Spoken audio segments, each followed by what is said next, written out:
Welcome to Theology Thursday on the brand new Andrew Paul Cannon podcast, where we consider issues in ministry, exposition, and theology.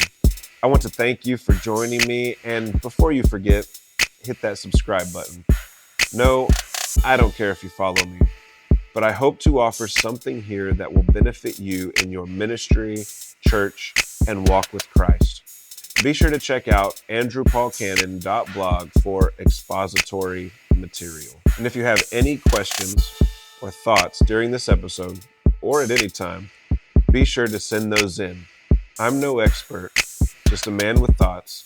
You don't have to agree with me, but I hope we are sharpening one another like iron sharpens iron. Let's dig in. There are many people who claim to believe something because of some degree of empirical evidence. People who believe the earth is old claim to believe it is old based on some manner of carbon dating. They claim to base their theories of evolution on similarities in genetic sequences or fossils. And in the same manner, because it is the way of Western society, people claim to believe in a young earth because there are still structures in place that would more likely disappear as the solar system ages. With any significant amount of time, the rings around some planets would vanish, the asteroid belt would thin, the Oort cloud would dissolve, and spiral galaxies would flatten. Have you ever noticed that no matter what our conclusions are, all the evidence we look at seems to support the conclusions we have already made? Everyone believes that all things have a common origin, but one group sees similarity and claims common ancestry, another sees similarity and claims common creator. We seem to arrive at our conclusions based on an interpretation of the evidence that is presupposed by our upbringing, questions, and circumstances rather than an unbiased look at the mountain of so called evidence. And when I begin to think about the nature of knowledge and what a fact is, I begin to question whether there is really any real empirical evidence in favor or opposed to anything at all. There are simply our observations, and we have to choose to have faith in what we observe. Then we have to decide what we think it means. As people searching for meaning, we tend to assign a lot of meaning to things that might simply be gratuitous.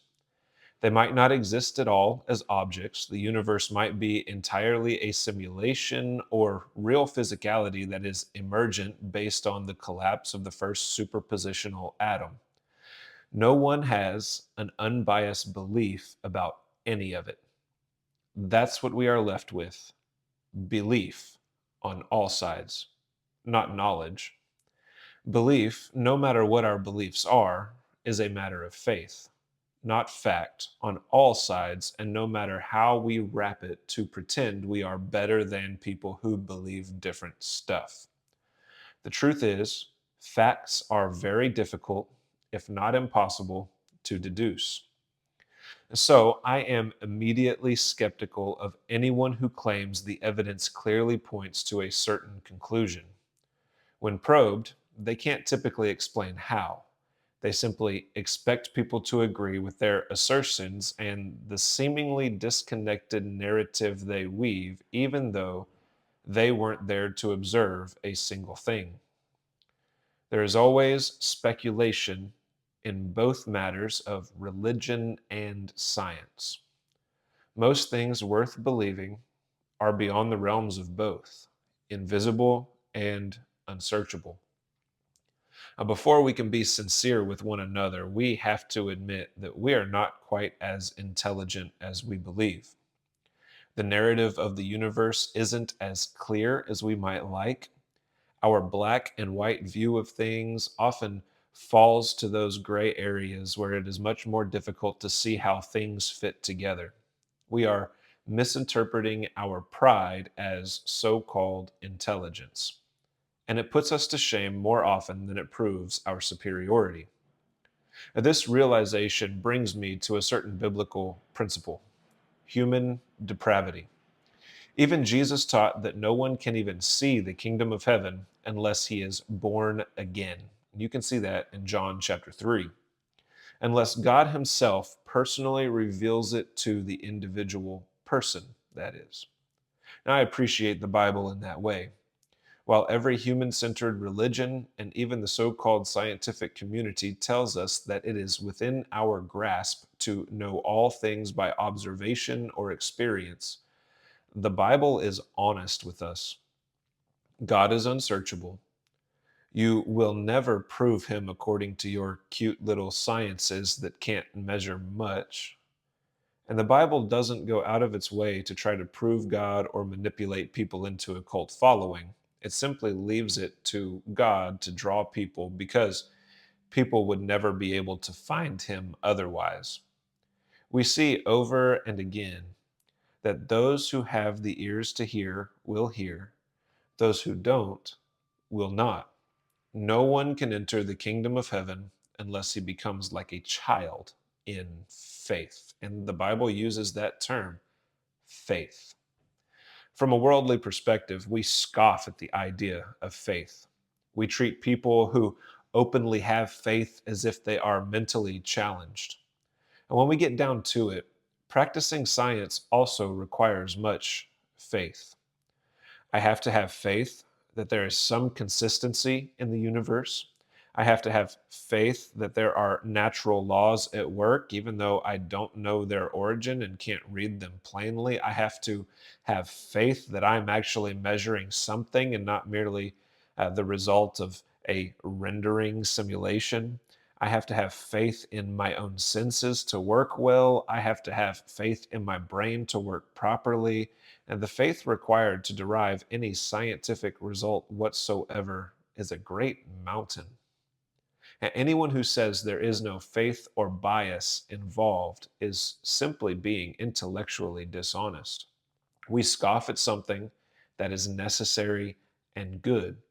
We scoff at the idea of faith not because we are intelligent, but because we are prideful. Pride leads us to be dishonest about ourselves. Pride causes us to think we have the final answer on any topic, and pride leads us to believe we can interpret so called evidence the correct way while everyone else fails. Pride leads us to think that anyone who believes something different is a lesser person. And when we get down to it and really think about our conclusions, we realize that instead of factual knowledge, we all have faith-based belief based on our convictions. Based on our beliefs, we hold to narratives about origins or write new ones, even though none of us observed it.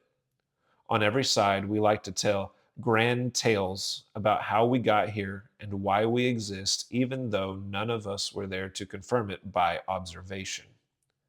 In this sense, even the modern day popular scientific movement is its own religion with its own prophets spinning narratives about origins, purpose, and an eventual end of the world.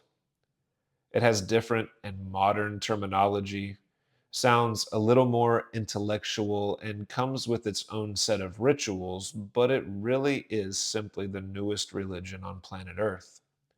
It's based entirely on faith, like everything else, so it really doesn't offer anything new. It's just wrapped differently. In 1,000 years, their religious texts will be set aside for the next new thing. In sum, it is dishonest to neglect faith in any pursuit. If we have to persuade ourselves and everyone else that we don't live by faith, our worldview is probably completely wrong. Knowledge is difficult, if not impossible, to gain in any real way. Faith is the basis of all human belief, even if people choose to be dishonest about it. I want to thank you for joining me. And before you forget, hit that subscribe button. And be sure to check out andrewpaulcannon.blog for expository material